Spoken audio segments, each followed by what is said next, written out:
Good morning, Stratford. I'm Sarah Kindred. And I'm Zach Lamer. Today is Wednesday, November 7th, 2018. Here's what's coming up on Real TV. The story of how a house fire has affected one of our own here at Stratford and what we can learn from it. Plus, a special day coming up for Gold and Silver Honor Card members. And how did our cross-country team do at state? That and all the rest in the sports report. All that and more coming up now.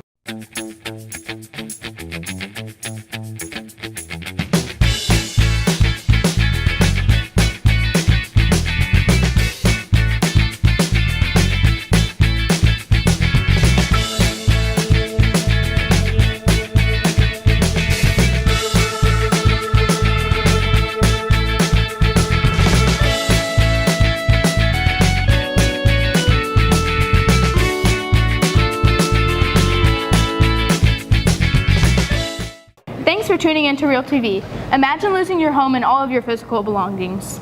It's a scary ordeal and unfortunately something that one of our classmates dealt with recently. Reporters Nikki Stromoff and Bryson Mitchell bring us the story.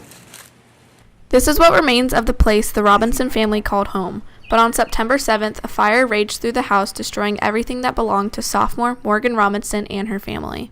There's a laptop plugged in downstairs and the battery overheated and shot out of it. And then caught it on the couch, and then it caught on to the wall, and then it lit the whole house in flames. I was really just trying to get out of the house and get the dogs and my sisters out of the house. The entire house was in flames, burning everything from the furniture, the staircase, and entire rooms. While most items can be replaced, there are some things they won't be able to ever get back. Definitely the most sentimental stuff, like my mom's wedding dress and our baby photos. The house not only held their physical belongings, but many family memories of Morgan, her parents, and her two sisters. Luckily, Morgan and her family were able to escape before anyone was injured, but it has left a devastating imprint on their lives. Their house had also seen a considerable amount of damage, leaving their home in ruins. I was really sad that it happened and that we lost a lot of stuff. Really, we just lost everything, so it's more we just have to rebuild our lives. Although they have lost many belongings that aren't so easy to replace, they have realized through this experience the importance of family and coming together. A lot of our cheer friends, they brought stuff, and Red Cross was really good. Everyone from all around has really come together and helped. This event has taught them lessons on what's important in life, and they want others to be aware and take precautions so no one goes through what they did. Really just don't keep computers or anything plugged in overnight, and if your house does get on fire, quickly get out, but shut the doors to contain it. Definitely don't try to save anything, just run. The Robinsons are currently renting a house while they are making plans to rebuild their home on the same lot. Really, we don't really need any donations right now, but I'm sure later on while we're rebuilding, we'll probably need some stuff. Reporting for Real TV, this is Nicole Stromoff and Bryson Mitchell. Some things to keep in mind in dealing with a house fire. A fire can spread rapidly through your home, leaving you as little as 1 or 2 minutes to escape safely once the smoke alarm sounds. A closed door may slow the spread of smoke, heat, and fire. Smoke alarms should be installed on every sleeping room and outside each separate sleeping area, and on every level of the home. Officials suggest having a fire escape plan that all family members are aware of. And as for pictures, you may want to start considering having pictures and home videos on a digital format. Like Morgan said, the community has been incredibly supportive to the family with donations. And Stratford is very generous when it comes to helping others. Recently, the Jefferson Service Club sponsored a food drive competition. The second block class that brought in the most cans was Coach Ross with 406 cans. Spencer Condon won the Chick-fil-A swag bag by bringing over 150 food items. A special thanks to everyone that participated. If you hold a gold or silver honor card, there's a delivery day coming up. This means that you'll be able to order food from the designated restaurant and get it delivered here to school. The first delivery day will be next Tuesday, November 13th from Firehouse Subs. You will need to pay before placing the order. Come to Renaissance Table during lunch and show your gold or silver card and fill out a form. The form has to be submitted with payment by this Friday the 9th. In sports, get the latest happening with all Stratford teams. Here's Jaden Maynard with the Sports Report. The Knights football team is in the playoffs for the second year in a row. After doubling their win total from last season, Stratford will travel to one of its most bitter rivals, the Somerville Green Wave, in the first round of playoffs. There is a possibility of rain Friday night, so be prepared. Speaking of weather and football, this season has seen 2 games get moved because of hurricane threats and rain. However, coaches aren't just worried about rain on game day.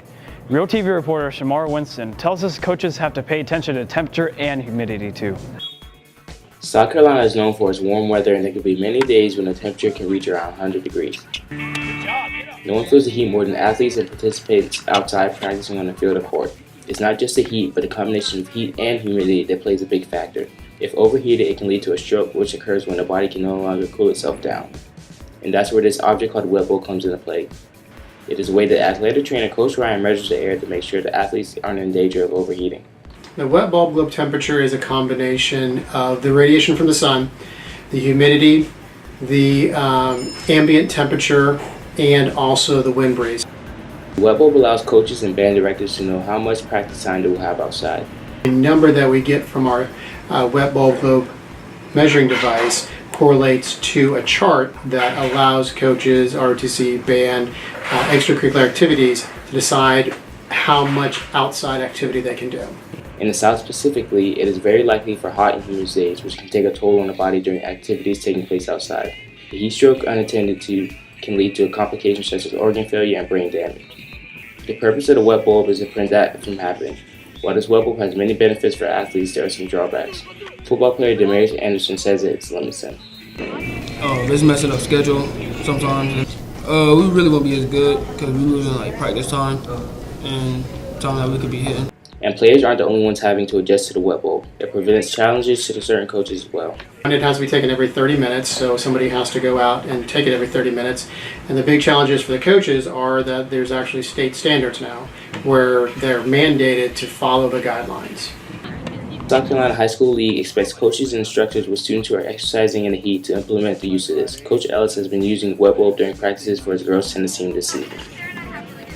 Beginning, it was really hard. It's hard to keep a rhythm when you, especially on the hot days where you have to have so many minutes on, so many minutes off. As a coach, it's just made me prepare better. But before the use of the wet bulb became a state standard, we used the heat index.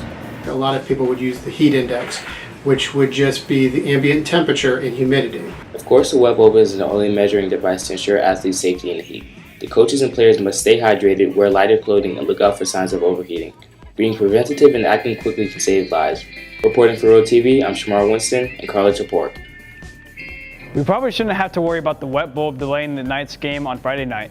And the last time Stratford faced Somerville in September, it wasn't just the weather that was hot.